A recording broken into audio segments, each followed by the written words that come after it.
There are so many shows in the fall 2019 anime season that one recap episode just wasn't enough. So here we are back at it again, looking at some of the other shows that we may not have gotten to in the first week.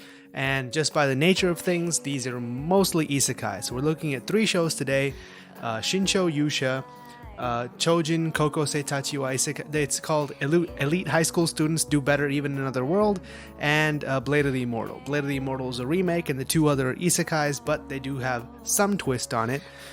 So without further ado, let's get started.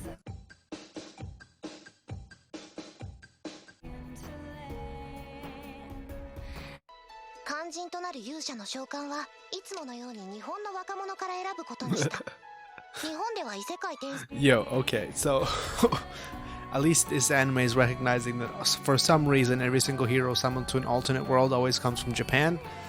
In the isekai world, Japan is the center of the world, just like how in every other type of media, the US is the center of the world. So at least we're acknowledging it, and she gives a reason as being, you know, they have books about people being reborn, so it's not too much of a learning curve.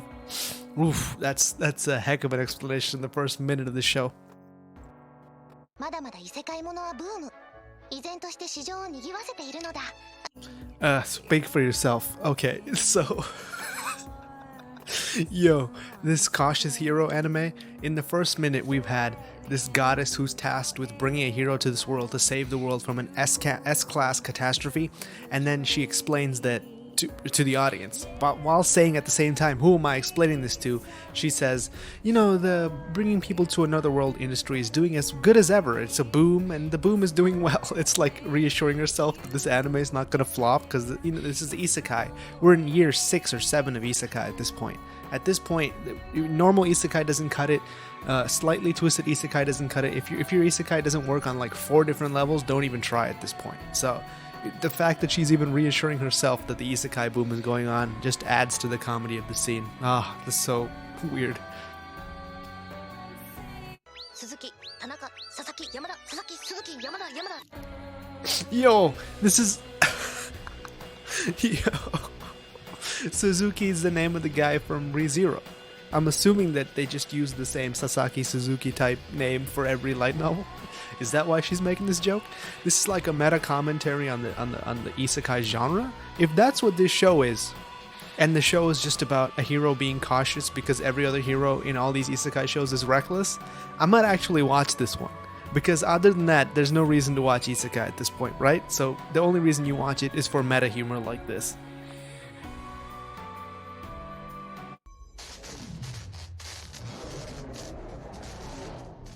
He's doing the Terminator pose. And he looks exactly like Kirito. So he's the Kirito Terminator. It's like the liquid Terminator from Terminator 2. This guy's like that, you know, because he's got the specs, he's got the look, and he's got the entry pose. Now, if he was naked, it would be like the same scene. But in isekai anime, only the girls get naked. We know that already. Okay, continuing. 今なんて。断ると言ったのだ。いきなり危険な異世界などに行けるか。 Yo, this guy's great. He refuses to even accept that this is even happening. He completely just contradicts everything she says. He barely has accepted that she's even a goddess in the first place, and he has no interest in doing any of this. It turns out the studio that made this show also made ReZero, so like they're making some internal jokes here. And also they make Goblin Slayer. They've basically just been sitting around making isekai anime for the past 4 or 5 years, because I think ReZero came out in 2016. So minimum of 4 or 5 years they've been making this. So for them to say reassuringly to themselves, you know, the isekai boom is still going, I can see why they would say that. Okay, now back to the cautious hero, and let's see what he eventually ends up doing with his goddess. せめて入念な準備はさせてもらう。俺が納得するまでだ。 This is like the gym bro stereotype. He's just like, my muscles require careful attention. I can't pay attention to you, goddess woman. This dynamic is kind of like Konosuba, except she's actually really into the dude. But she's gonna heal him and stuff. But it's like Konosuba, except the dude is like a Kirito type. Ah, okay. ほったらかしにしてごめんねって。シックバック。 Yo, The show is funny. I was looking for bad shows, but there just didn't seem to be one bad show this season. They're at least funny, if nothing else. If you're funny, you can't be that bad. Like, I can still laugh at what you're doing. Okay, keep going. ルシー、欲を言えばレベルをマックスまで上げたかったのだが、こんな部屋で一生終わるのに。 This reminds me of like in those RPGs when all you have to do are kill crabs and you're level 1, and the next area is for level 3, but you sit there until you're like level 25 just grinding these crabs, even though you could go to the other area and get experience way faster. Anyone else know that feeling? And you hoard potions like there's no tomorrow. I have a feeling there's going to be a joke involving potions. We'll see. 驚いたな。そんな露出狂みたいな格好でよく普通に挨拶できるものだ。誰が露出狂？ Oh my god. Okay, so it's self-aware. It's some kind of meta humor exists. It's like making jokes at the expense of the genre, which I can always get behind. Why would you not want to make jokes at the expense of the genre? She's basically like Aqua, except actually like even more funny for some reason. Okay, continue. 着るようスペアがなくなった時の This is like driving around 4 spare tires in the back of your car just in case. This is crazy. This is nuts.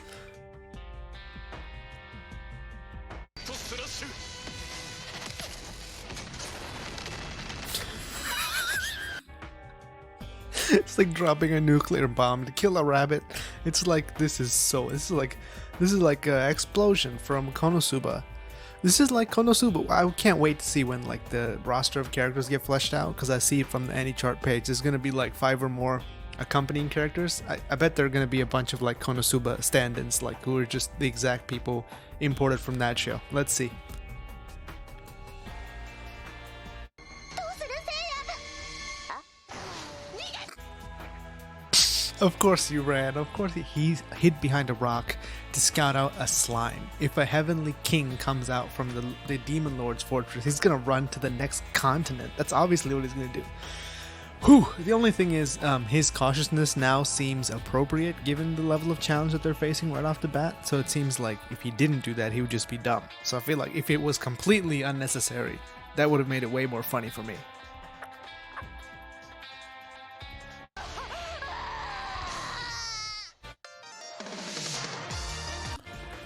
That was Shincho Yusha, Cautious Hero. Interesting show. It reminds me of Konosuba a lot because of the setting and the type of character and the goddess character that follows him around, and because of the art, as well as like the other. We haven't seen any of the other cast of characters yet, so I don't know if there's going to be a Darkness or anyone else. But, you know, from the first episode, it looks pretty promising to me. I haven't watched up to episode 3, I think. There's up to episode 4 now, maybe. But interesting isekai show, comedy show. I feel like it's the only way you can get away with isekai nowadays, because if you just take it 100% seriously, it just comes off as kind of like cliche or naive or something, because we're so far into the isekai trend at this point. The only person who can get away, the only show that can get away with doing isekai straight up is probably Sword Art Online, and that's it. Nobody else can do it. Anyway, next show.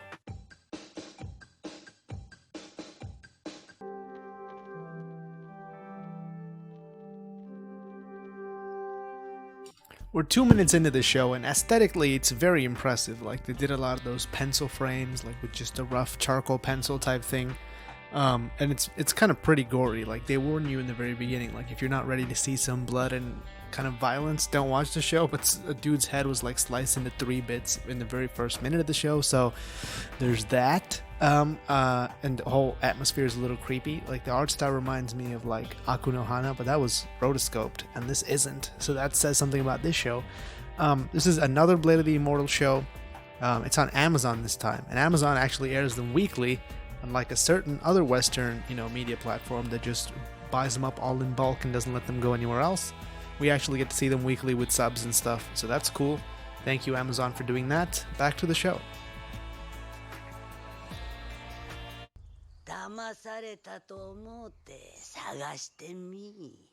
It's a very interesting art style they've picked to go for with the show. It's like, because it's set in like this era of Japan, they've gone with like kind of this really washed out aesthetic. Like, the saturation on all the colors are like turned all the way down, So it almost looks like one of those old like Japanese era paintings that you see where they paint on like paper or whatever, like really thin paper.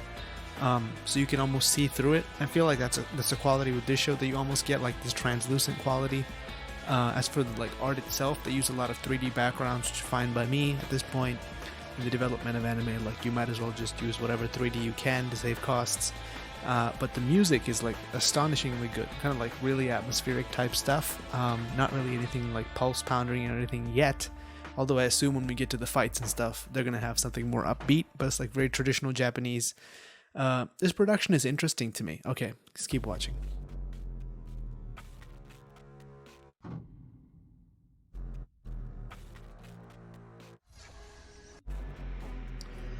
Whew, so that was Blade of the Immortal. My god. Oof, that was intense as fuck. Okay, so we know Blade of the Immortal. It's been around forever. It's already got one anime adaptation. I think maybe have a second one. This might be the second or third one. Anyway, crazy, crazy show. We know about it already. We know what it's about. Dude's immortal, has to kill people because he did bad stuff in the past. This show is on Amazon. I don't know if they're involved in the production, or if they've only just picked it up for streaming. Anyway, they seem to be really going after like these kind of tentpole, kind of marquee names in their animation lineup. And this definitely, I think, is one. Because one of the things that people haven't picked up on about this show is that it's directed by the director of Steins Gate, the original Steins Gate. So you get that, like, really... The first season of Steins Gate is probably, like, visually quite impressive. Especially that one episode where Mairi starts to die in his timeline. He goes over it again and again and again and try to save her. Visually and directing-wise, is probably one of the most impressive pieces of animation that we've seen, that I've seen in, like... ever, maybe. So for him to bring that kind of like visual flair to a show like this, which is so, so good at doing that kind of stuff, and to have the studio and the art staff to kind of back it up with lead-in films that he has, this show is going to be pretty good. Like, this show is going to be good right off the bat, and it's on Amazon, so I'm pretty sure most of you have Prime already, just looking at the numbers. So you might as well watch it. There's no reason not to. It looks great. We already know the story. Weirdly, Leiden Films is also the studio that made Berserk 2017.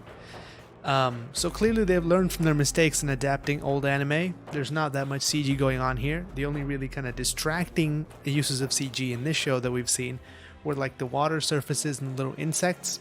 Other than that, everything was all 2D and well done. Is it the most beautiful show ever? No, not really. Is it adequately well done to get the story across and everything else? I think yes. If you're looking at it as just a vehicle for Hiroshi Hamasaki's directing, I think it's a pretty promising show in just that sense as well. So, Mugen no Junin, pretty good show. On to the next show.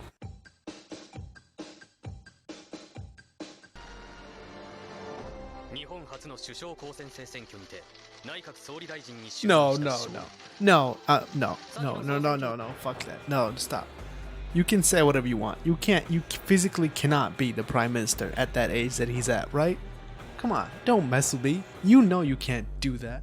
Oh, okay. So whichever way you want to start off a show, starting it off by introducing all 7 of your main characters with a 1-minute intro may not be the best way to go about it. That was a long intro.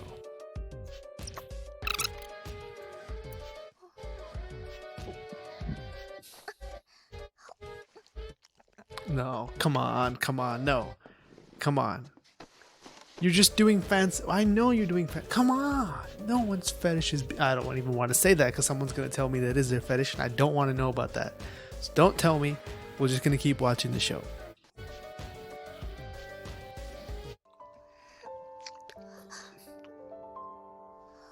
In other news, I think we found our first bad show of the season, but in this season's defense, I really had to go digging to find this one. Like, I dug through the trash bin like 42 times. I downloaded like 5 different versions of the show because it's not airing anywhere here in the West, and I was like, I'm going to find this show and make fun of it. That was me. I did that. So you can't even blame the show for this. The show did not ask for this. I brought this on myself.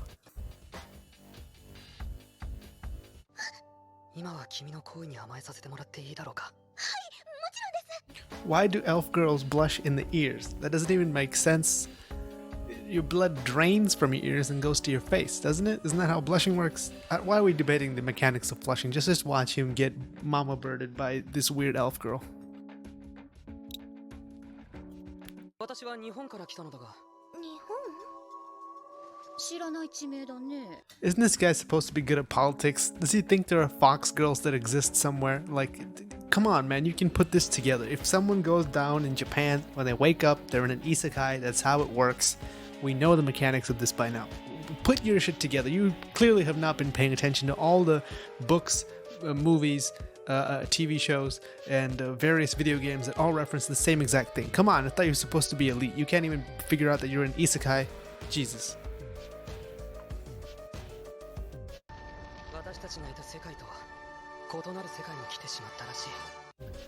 Remember what I said like 2 shows ago about how you can't just play isekai straight anymore? Now this show does have like some kind of weird like gimmick to it, but I thought it was gonna be, this is what I thought. This is the reason I watched the show. Let's get fully, behind the curtains here. I thought that there would be a useless guy, maybe like the guy who like serves the drinks on the plane or whatever that they crash. When they crashed, I thought he would be with them and then he would watch them do amazing in the other world while he sucks. That's what I thought. I thought it was going to be a humor series. I don't know what led me to believe that. I have no clue. I just assumed it was that and went ahead and watched it. But now we see it's not that. It's like just elite people doing stuff in another world. So it's kind of boring and I don't want to see the Prime Minister of Japan. Let's just restate that for the record. He's the Prime Minister of Japan. Why would he be in a plane with 6 other random high school? Shouldn't he have like his own plane or something? Like something? I don't know.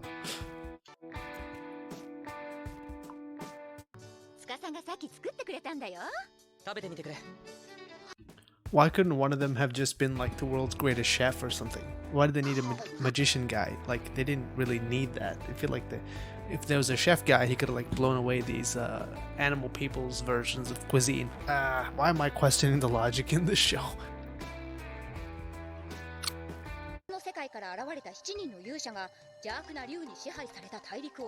Isn't this like the exact same story as the not Tate no Yusha?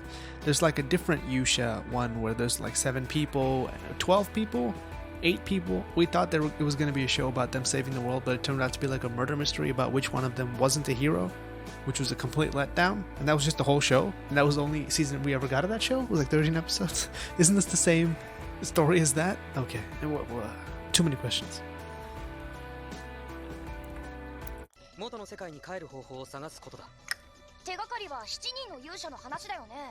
There is one thing interesting about the show. The premise of the show to me is pretty interesting because usually we only see like losers and complete degenerates get transported to another world. They actually make a joke about that in Konosuba. But now we get to see what happens when like people who are actually doing good in the real world come to another world, right? It's like what I had wanted was some kind of like schadenfreude, like sick pleasure at seeing like a normal random guy see that elites would succeed even in another world.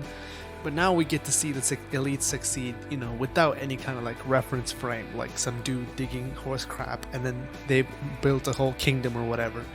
It would have been nice to get that, but we're not going to get that, it seems, so I'll just settle for this instead.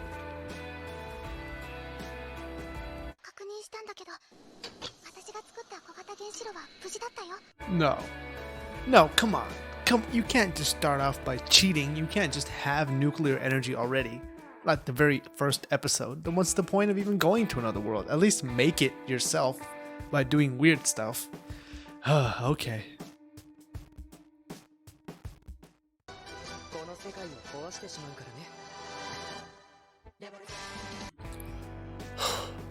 Okay. We finally found the first bad show of the whole season. Gotta lean back on this one. We finally found the first bad show of the whole season, and it was way, way down the list. No one's even seen the show.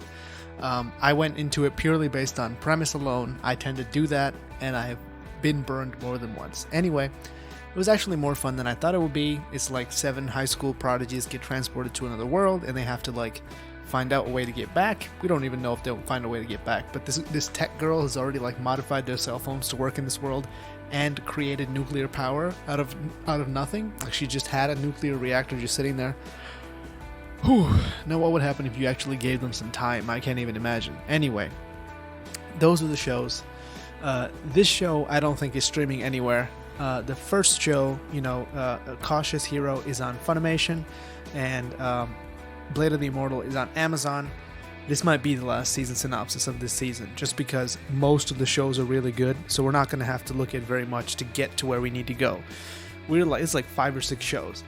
Psycho Pass Season 3 doesn't seem to be streaming anywhere, which is really annoying me because I wanted to watch it for this episode, but it doesn't seem to be streaming anywhere. We might get fan subs, but other than that, I don't see any way that we're going to watch that. Also, it occurred to me that they released 3 Psycho Pass movies earlier this year, like in Japan only. They were each an hour long. The first one is released in the West unofficially at the moment, so if you want to watch, you can watch that. And then I saw that the Psycho Pass season was only 8 episodes, which works out to 160 minutes, which is 2 hours and 40 minutes, which is like the exact length of the movies that they released in Japan, which leads me to believe that they're just adapting those, unless they're making a whole nother season, because there's 3 movies, 8 episodes. It works out pretty well. That would make more sense to me if they were releasing the episodes in the West and the movies in the East. They don't seem to be doing that. They're releasing everything in Japan first, and who knows when it comes to US/North America, which leads me to believe either it's been picked up by somebody already and they're waiting for it all to come out, and the only person that would do that is Netflix, or they're just waiting to like package it all up into like a big season and then release it in the West. I don't know which of those is going to happen, but that's like one mystery show still left to go in this season. There's a weirdly good number of shows this season. Like there's all this weird stuff there's like 7-8 shows that are good. There's like at least 4 or 5 shows that are mediocre. There's still some stuff I have left to watch, but because there's so many shows that I'm going to be watching anyway, I don't think I'll get to them. But we found a sentence of a bookworm from a comment, so leave a comment if you think I missed a show. Chances are I likely did miss something, but this one is probably not it. So that's it for this season synopsis video. Thank you for watching. Like, comment, subscribe, all that good stuff, and I'll see you next time.